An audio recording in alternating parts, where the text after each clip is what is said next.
Todas as vezes que o homem desejou ser o centro das atenções e roubar a glória que era de Deus, o Senhor o colocou em seu devido lugar. No livro do Gênesis, nós temos, no capítulo 11, a história da sociedade que desejou construir uma cidade e uma torre cujo cume atingisse os céus, para se caso o Senhor enviasse novamente as águas do dilúvio, eles pudessem então subir nesta torre e escapar da ira divina. De acordo com Flávio Josefo, o homem que liderou essa grande obra foi Nimrod. Com isso, ele foi o primeiro político a prometer um salvo-conduto ou um passe livre para aqueles que quisessem pecar contra Deus. Sua promessa eleitoral foi: eu livrarei vocês da ira de Deus. Vamos construir a Torre de Babel. A Bíblia diz então que Deus desceu e, ao ver o que se passava no coração dos homens, confundiu as línguas para que aquilo que eles então tinham começado a fazer não terminasse.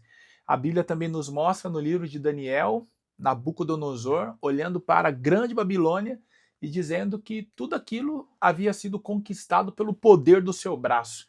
Deus então fez o homem ter a mente mudada como a de um animal irracional, viveu entre eles aproximadamente durante 7 anos, sendo molhado pelo orvalho do céu e comendo então a mesma alimentação que os animais, até que reconheceu a grandeza de Deus. A Bíblia nos mostra muitos outros exemplos e nos conclama então a não estarmos no centro, mas colocarmos Deus no centro das nossas atitudes, das nossas ações, das nossas decisões.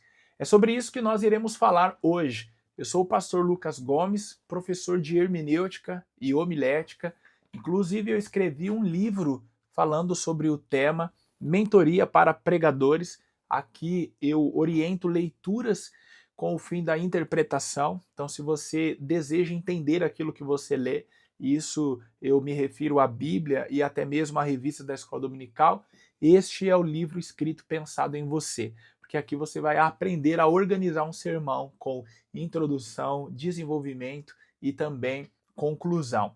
Abaixo está o link para você adquirir este livro na loja da Amazon e você poderá receber em qualquer lugar do Brasil. Se você quiser ir além, você também poderá adquirir o meu curso sobre hermenêutica e você vai aprender sobre as regras da interpretação bíblica, como você pegar um texto escrito há tanto tempo atrás como a Bíblia e fazê-lo atual nos dias de hoje. Você vai entender o que é parábola, você vai entender o que é alegoria, o que é interpretação literal, entre outras coisas. São 8 aulas em que você fará esse curso e ainda tem uma aula bônus aí se você adquirir logo esse curso. É uma aula sobre sermão textual. Eu falo sobre as características, a composição, como organizar. Eu tenho certeza que você vai adorar. O link também está abaixo, você poderá adquirir, você vai ser direcionado direto para a página. O curso custa somente R$ 47,90, ou seja, uma pizza com Coca-Cola é muito mais caro. E ainda você pode parcelar esses R$ 47,90 em 11 vezes. Veja, eu só não estou dando de graça. Você que vai perder a oportunidade se não adquirir. Peço então que você se inscreva no nosso canal, isso é muito importante.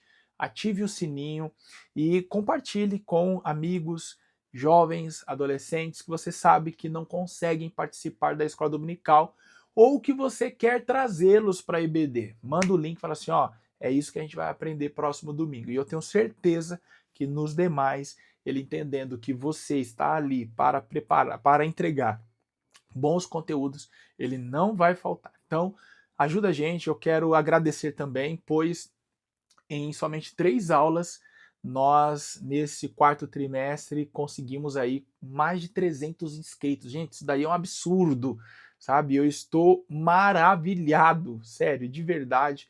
Deus é fiel. Então, continua compartilhando. Se você ainda não se inscreveu, já era para ter se inscrito, então ó, vou falar a segunda vez. Se inscreve e ativa o sininho. A aula de hoje tem por título Humanismo, a criatura colocada acima do Criador. O primeiro tópico nos fala assim, ó, o que é o humanismo? Então a gente vai entender nesse primeiro tópico o que é, como surgiu, tá? Depois, no segundo tópico, as consequências do humanismo. E, por último, nós vamos entender os perigos do humanismo. Vamos lá para entendermos o que é. O humanismo foi um movimento intelectual difundido na Europa durante a Renascença, inspirado na civilização greco-romana, que valorizava um saber crítico voltado para um maior conhecimento do homem e uma cultura capaz de desenvolver as potencialidades da condição humana. O que aconteceu? Durante esse período, as pessoas elas procuraram mais valorizar as atividades humanas. E tudo isso, claro, em detrimento da participação da igreja. Então, as pessoas elas começaram a entender que elas não necessitavam mais da igreja para se desenvolverem nas artes, para se desenvolverem em suas profissões, para se desenvolverem em seus estudos, porque até então, naquele conhecido período das trevas, a igreja reprimiu muito a produção do conhecimento. Não quer dizer que não houve produção de conhecimento. Houve, mas era um monopólio da igreja. Eu deixo até como indicação para vocês aqui assistirem e entender um pouquinho mais esse período, o filme O Físico. Lá nós temos a retratação da época onde abrir um cadáver para descobrir a razão da morte era visto na época como necromancia. Então, essas atividades, como, por exemplo, até a extração de um dente, era visto pela igreja como uma violação da vontade de Deus. Por quê? Se a pessoa estava cometida de uma enfermidade, para a igreja católica na época, era Deus quem ia decidir se ela ia viver ou não. E se ela morreu pela vontade de Deus. Então não havia outro motivo para a morte senão a vontade de Deus, bem como também não havia outro motivo para a vida. Então muitas pessoas se divorciaram da igreja, se tornaram autônomas na produção do seu conhecimento e desafiaram mesmo. E hoje colhemos bons frutos, é verdade. Nós temos aí o maior exemplo, a medicina, que avança cada vez mais. No entanto, quando o homem se distanciou da igreja, ele acabou também se distanciando de Deus. Porque o humanismo é essa supervalorização do humano, das suas potencialidades, da sua capacidade. Logo, as atenções não estavam mais sobre Deus, no que Deus pode fazer, no que Deus permite fazer, mas sim no que o homem pode fazer. Um dia eu perguntei a um professor meu de história medieval se os humanistas eles se tornaram ateus. E a resposta dele foi a seguinte: eles não deixaram de acreditar em Deus, mas eles passaram a acreditar nas potencialidades no homem como a coroa da criação. E ali eu entendi o que ele quis dizer, né? Ele não via os humanistas como ateus, no entanto, pessoas que reconheceram a posição do homem e o colocaram no seu lugar, no centro da criação. A grande verdade é que Deus nunca quis o homem no centro de nada. Deus fez o homem para governar, Deus fez o homem para liderar. No entanto, a razão desse governo, a razão dessa liderança deveria ser o próprio Deus. Então, o homem exerceria o governo na direção de Deus, ou seja, tudo para a glória do Senhor. E o problema do humanismo é que ele tira Deus do seu lugar e coloca o homem no lugar de Deus. Então, como surgiu então o humanismo? Quais os seus valores? De acordo com os que difundiram esse movimento, os chamados humanistas, os valores éticos dependem somente do ser humano e não de Deus. Tal ideologia pregou a falta de valores e verdades absolutas. E aí a gente desemboca no relativismo moral, cultural, intelectual, a ponto de hoje não haver mais uma verdade absoluta. Então, até o momento, a igreja defendia uma única verdade. Quando o homem se divorciou da igreja e tirou Deus do seu lugar e ele passou a estar no lugar, agora, como nós somos seres complexos, ele passou a defender a sua verdade, outros passaram a defender também a sua própria verdade, e com isso nós desembocamos em uma grande confusão, a ponto de hoje não se saber mais o que é a verdade. Então esse foi aí um dos grandes danos causados pelo humanismo na humanidade. E aí existe aqui um alerta: o humanismo pode levar o ser humano à soberba, e esse sentimento não somente desagrada a Deus, mas destrói nossos relacionamentos e a nós mesmos. Veja que o texto que eu citei para vocês, em Gênesis capítulo 11, em que os homens construíram uma cidade, edificaram uma torre, cujo cume eles desejavam que o seu topo arranhasse os céus. O problema não estava na autonomia da construção, o problema não estava no projeto em si, mas na intenção, ou seja, fugir da ira de Deus. Então, naquele momento, os homens se colocaram como melhores do que Deus. Olha, Deus quer destruir a humanidade, mas nós queremos salvar a humanidade. Então, veja que esse estado de soberba conduziu eles à destruição, porque Deus confundiu as línguas e o que eles começaram a fazer, eles não terminaram. Mesma coisa com Nabucodonosor. O seu estado de soberba o levou para estar entre os animais. E nos dias de hoje não é diferente. O estado de soberba da humanidade conduzirá ela para o inferno. No entanto, não é desejo de Deus que os homens se dirijam ao inferno. A Bíblia nos diz que ele foi feito para Satanás e os seus anjos.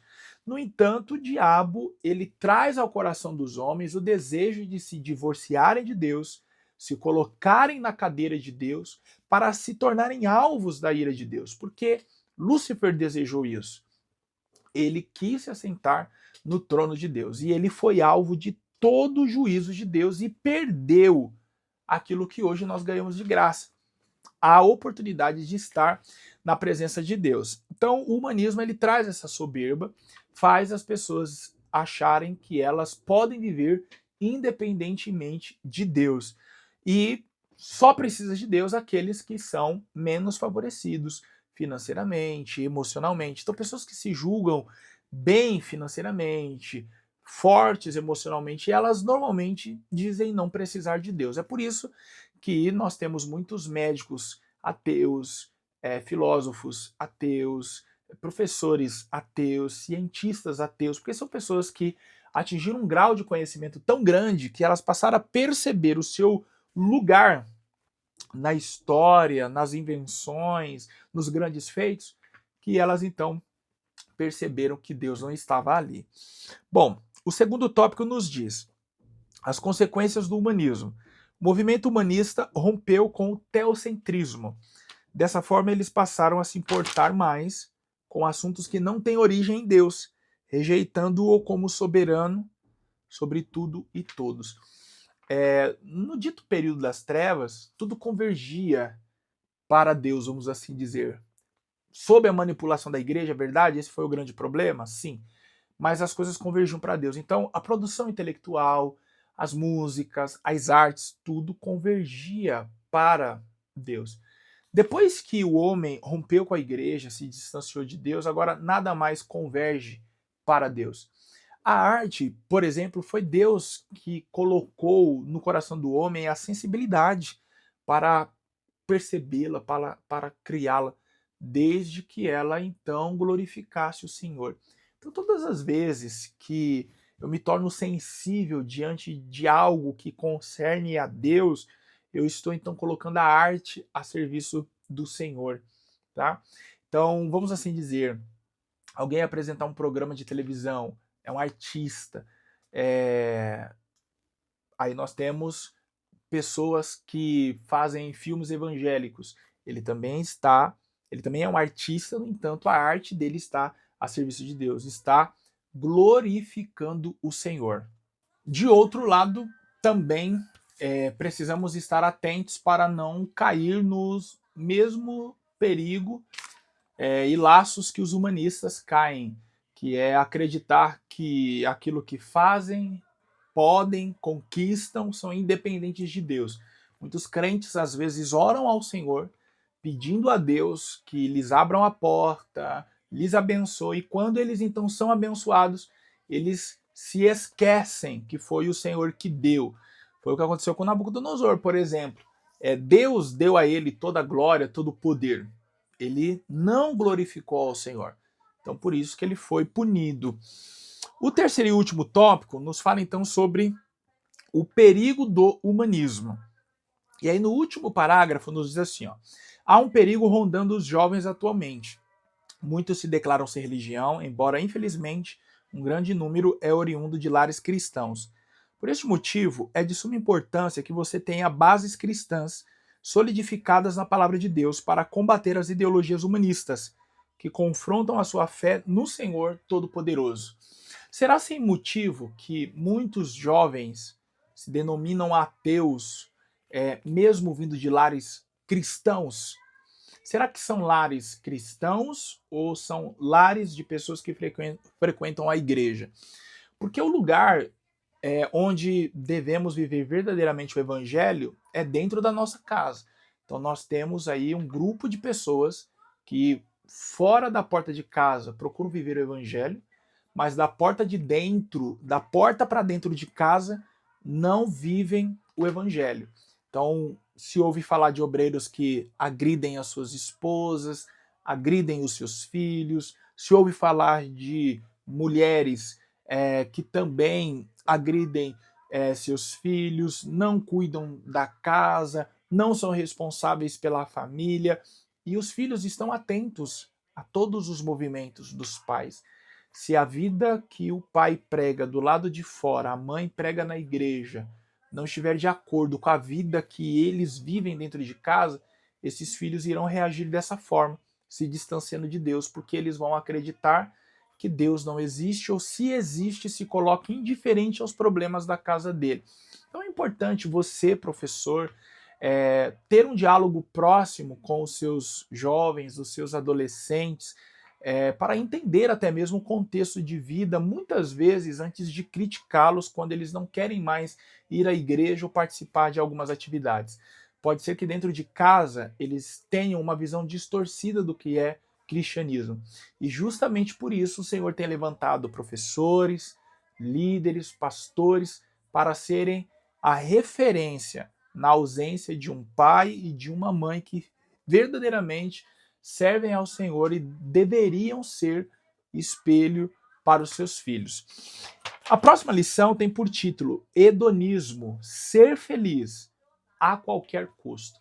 Olha, uma lição maravilhosa, você não pode perder. Então, por isso, se inscreve aqui no canal, ativa o sininho para você não perder quando a próxima aula for ao ar. Peço também que você comente, fique à vontade, fala de onde você está assistindo, de onde você está se preparando junto comigo para a próxima aula. Abaixo está o link do meu livro, Mentoria para Pregadores, para você adquirir pela Amazon e receber no conforto da sua casa. Está o link para o curso de hermenêutica e também um link para o grupo Sala dos Professores EBD. É um grupo que reúne professores e superintendentes de todo o Brasil. Está faltando você e quando você chegar, você vai perceber que semanalmente a gente posta e comenta conteúdos voltados à escola bíblica dominical. Deus abençoe você, até a próxima.